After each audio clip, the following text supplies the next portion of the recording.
kept the momentum going. A lot of guys made plays today. Would like to get some more opportunities for, obviously for DK. But Kenny had a fantastic game, 26 combined yards. Pat had some nice plays. Marquez had a touchdown. That was awesome. That was Aaron Rodgers after the Steelers' comfortable Monday night win against the Dolphins out there in the cold. Darren Waller, though, tops the fantasy list at 25.6 points. But in this one, guys, it's about the running backs. And Jaylen Warren managers, you drink for free because that was brutal. You've been through a lot this year. That was brutal. Like, I had a friend, shout out to my friend Kip Levin, who was telling me, like, he was down 8, and he had to decide between Kenneth Gainwell or Jaylen Warren, and the other guy had, like, Waddle. And he's just like, what am I going to do? And so we just talked about it, and I said, I think you should go with Jaylen Warren, just because I think he's got the better chance at a touchdown. And he gets 2 goal-to-go carry, rush attempts. He just gets smashed. So there were 2 rushing touchdowns for the Steelers, but it wasn't even Kenneth Gainwell. It was 2 different tight ends. I mean, Jonnu Smith and Hayward. Connor Hayward. Connor Hayward gets the tush push. And so, I mean, I tweeted this out. And then you've got Marquez Valdes-Scantling, who, hands up if you knew he was on Pittsburgh these days. The 3 most random, useless touchdowns in fantasy football history, especially given the fact that this was a playoff week. This game was Arthur Smith's masterpiece. Picasso.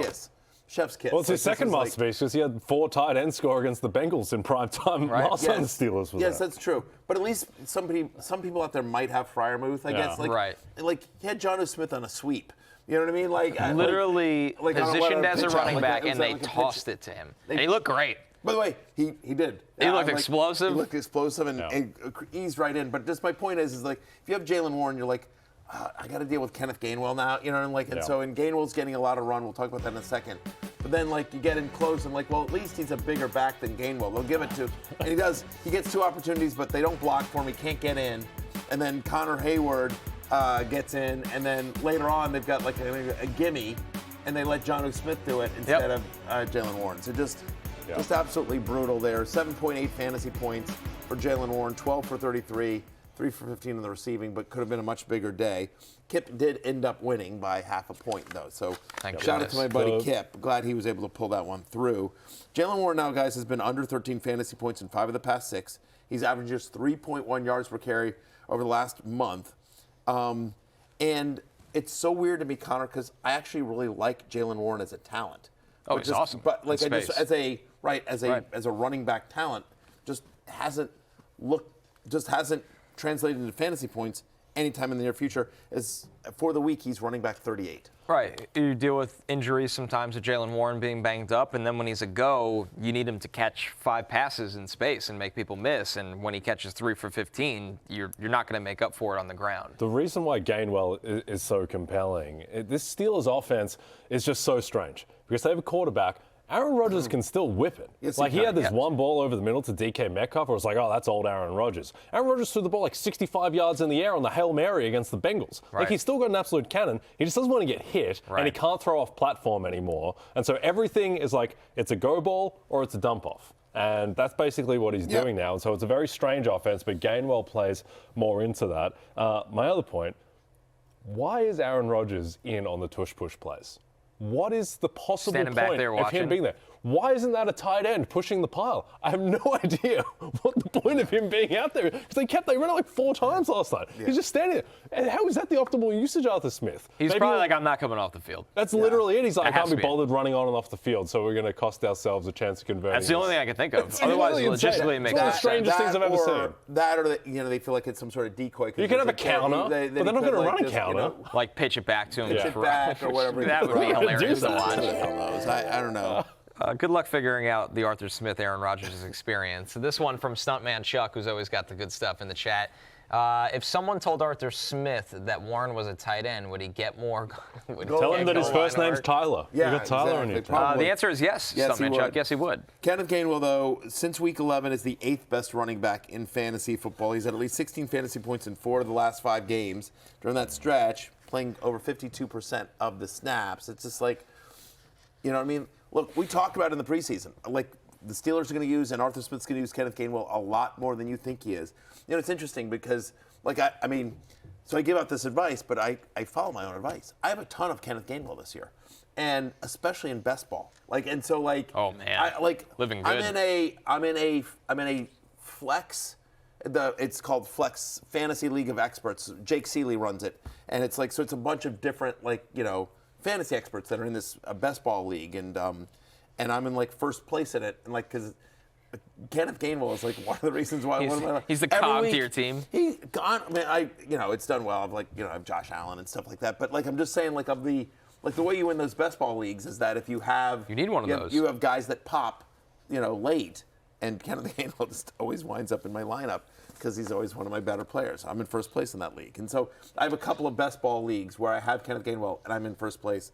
Anyway, it's sort of insane. Noah Zaki said, Arthur Smith is an offensive genius. Could you imagine Mercedes Lewis in this offense? It's a great point. Let's talk about this. And how about, and we'll see, he's going to get Adam Thielen going. I just know it. Yeah, it's coming. Yeah. Adam Thielen was big wide block open on the Jonnu Smith touchdown. He's always out there. He was wide open on a seam route up the middle. Rogers looked at him. He's like, I'm not going to do it. I'm not going to do it. He literally was like, no, I'm not going to do it. On the other side, guys. Next week, we will have Gainwell ranked ahead of Jaylen Warren, though, just to wrap up that. Can you continue to start Jaylen Waddle when Tua plays this time of year? Because, God, is it ugly. I think you have to because he's playing the Bengals and then he's playing the Bucs. And it's going to be in Miami. Both the games. So that's it's not the only be an hope. ice bowl. That's the only hope. And then look, it's by week 18. You probably don't want him as much against the Patriots if you're playing that deep. But home to Cincinnati, home to the Bucs, two very poor pass defenses at the moment.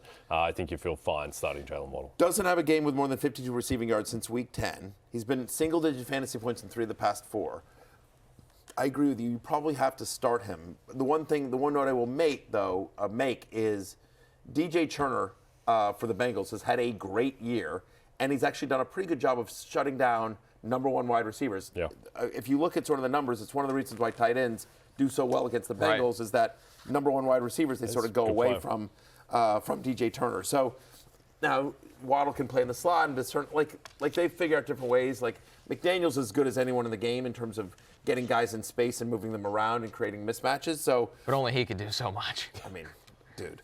So, Waddle is somebody that is, you would have thought, a locked-in, a no-brainer wide receiver 1 against the Bengals, and I think he's a little bit lower. Christopher Long, do Tua's hands shrink when he's cold? It shrinks. George Costanza went over this 25 years ago. It's unbelievable. He's now 0-6 in games under. It feels like for 40 degrees. It feels like none of those have been close either. He just doesn't look like he's having fun. He didn't play well. He hasn't played well in 3 years. It's been tough. You know what I mean?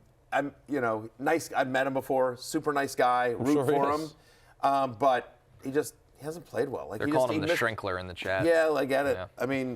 He was missing guys last night. And some even on the touchdown where people had to jump up high.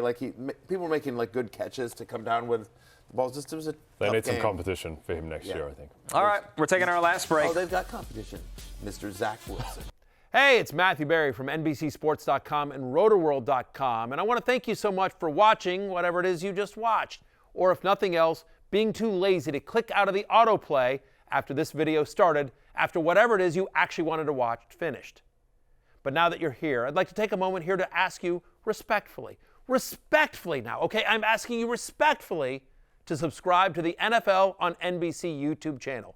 You'll get the latest RotoWorld fantasy news headlines, all sorts of great shows, including my own Fantasy Football Happy Hour. So go subscribe now. Again, I'm asking respectfully.